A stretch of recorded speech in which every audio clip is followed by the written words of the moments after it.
Story शुरू होती है एक फ्लैशबैक से 1999 में, जहां टोनी स्टार्क स्विट्जरलैंड में होता है। वहां वो एक साइंटिस्ट माया हैंसन से मिलता है, जिसने एक नई टेक्नोलॉजी बनाई है, एक्सट्रीमिस, जो ह्यूमन बॉडी को हील और रीजनरेट कर सकती है।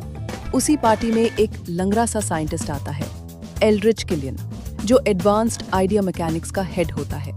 वो चाहता है कि टोनी उसके प्रोजेक्ट में इन्वेस्ट करे, लेकिन टोनी उसे इग्नोर करके छत पर इंतजार करने के लिए छोड़ देता है। अब आते हैं प्रेजेंट में।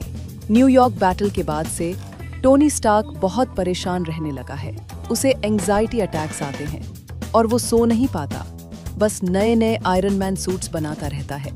उसके पास अब मार्क 42 तक मॉडल्स तैयार हैं। इस बीच दुनिया में एक नया टेररिस्ट सामने आता है, द मैंड्रिन।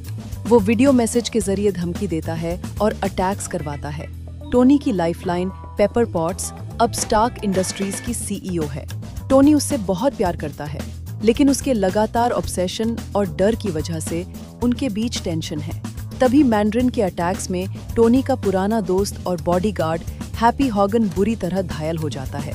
गुस्से में टोनी मीडिया के सामने मैंड्रिन को ओपन चैलेंज दे देता है और अपना एड्रेस तक बता देता है। मैंड्रिन के सोल्जर्स असल में एक्सट्रीमिस्ट इनहेंस्ड ह्यूमंस टोनी के घर पर अटैक कर देते हैं। मिसाइल से पूरा मेंशन तहस नहस हो जाता है।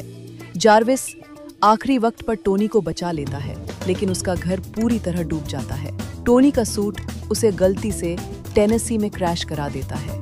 यहाँ पे वो लो की मोड में इन्वेस्टिगेशन शुरू करता है और पता लगाता है कि ये एक्सट्रीमिस्ट ही है जो लोगों को सुपर पावर्स देता है, पर अगर बॉडी उसे रिजेक्ट कर दे तो इंसान फट जाता है। और यही अटैक्स दिखाए गए थे। टोनी को एक छोटा बच्चा हाले मदद करता है। दोनों मिलकर एक्सट्रीमिस्ट के क्लूज जोड़ते हैं। तभी टोनी को पता चलता है कि असली मास्टरमाइंड किलियन है, वही साइंटिस्ट जिसे टोनी ने सालों पहले इग्नोर किया था। किलियन ने ही माया हैंसन के साथ मिलकर एक्सट्रीमिस्ट प्रोजेक्ट को हथियार बना दिया। सबसे बड़ा ट्विस्ट आता है जब पता चलता है कि मैंड्रिन असली में कोई टेररिस्ट है ही नहीं, वो बस एक एक्टर है, ट्रेवर स्लैटरी, जिसे किलियन ने हायर किया था ताकि सारी दुनिया का ध्यान उस पर रहे और वो अपने प्रोजेक्ट्स शांति से चला सके। किलियन पेपर को किडनैप कर लेता है और उसे भी एक्सट्रीमिस्ट इंजेक्ट कर देता है ताकि टोनी को मजबूर कर सके। टोनी रोड्स के साथ मिलकर प्रेसिडेंट को बचाने निकलता है, जिसे भी किलियन ने किडनैप किया था। फाइनल बैटल में टोनी अपने सारे आयरन लेजेंड सूट्स को ऑटोमेटिकली बुला लेता है। ये पूरा आर्मी ऑफ सूट्स सीन धमाकेदार होता है। टोनी और रोड्स साथ में मिलकर किलियन के लोगों को हराते हैं। पेपर, जिसे एक्सट्रीमिस्ट की वजह से सुपर स्ट्रेंथ मिल चुकी होती है, किलियन को एक फाइनल ब्लो देती है और उसे खत्म कर देती है। इसके बाद टोनी अपने सारे सूट्स सेल्फ डिस्ट्रक्ट कर देता है ताकि पेपर को प्रूव कर सके कि उसके लिए टेक्नोलॉजी से ज्यादा उसकी लाइफ और रिलेशन इम्पोर्टेंट है। आखिर में टोनी अपनी चेस्ट से आर्क रिएक्टर भी निकलवा देता है, यानी अब वो बिना सूट के भी जी सकता है। लेकिन वो कहता है, मैं बिना सूट के भी आयरन मैन हूँ।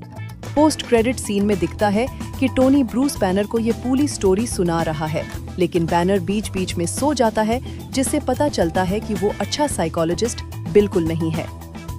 तो दोस्तों, ये थी आयरन मैन 3 की पूरी कहानी।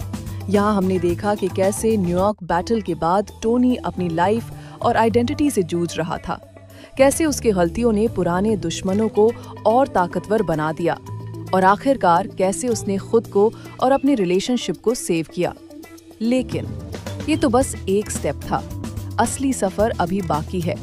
आगे आने वाले चैलेंजेस में हमारे हीरोज को ऐसी दुनिया का सामना करना पड़ेगा जहां गॉड्स, डार्क मैजिक और कॉस्मिक थ्रेट्स उनका इंतजार कर रहे हैं। टोनी की ये जर्नी एक बात याद दिलाती है कि चाहे सूट हो या ना हो, असली हीरो दिल से बनता है। तो तैयार रहिए, क्योंकि मार्वल की ये कहानी अब और गहरी और ज्यादा डेंजरस लेवल पर जाने वाली है। अगर आपको ये वीडियो पसंद आया हो तो लाइक, शेयर और सब्सक्राइब करना मत भूलिए। कमेंट्स में बताइए कि आयरन मैन 3 का कौन सा सीन आपका फेवरेट था, और हाँ, बेल आइकन जरूर दबाइए ताकि आने वाली अगली कहानियाँ आप मिस न करें।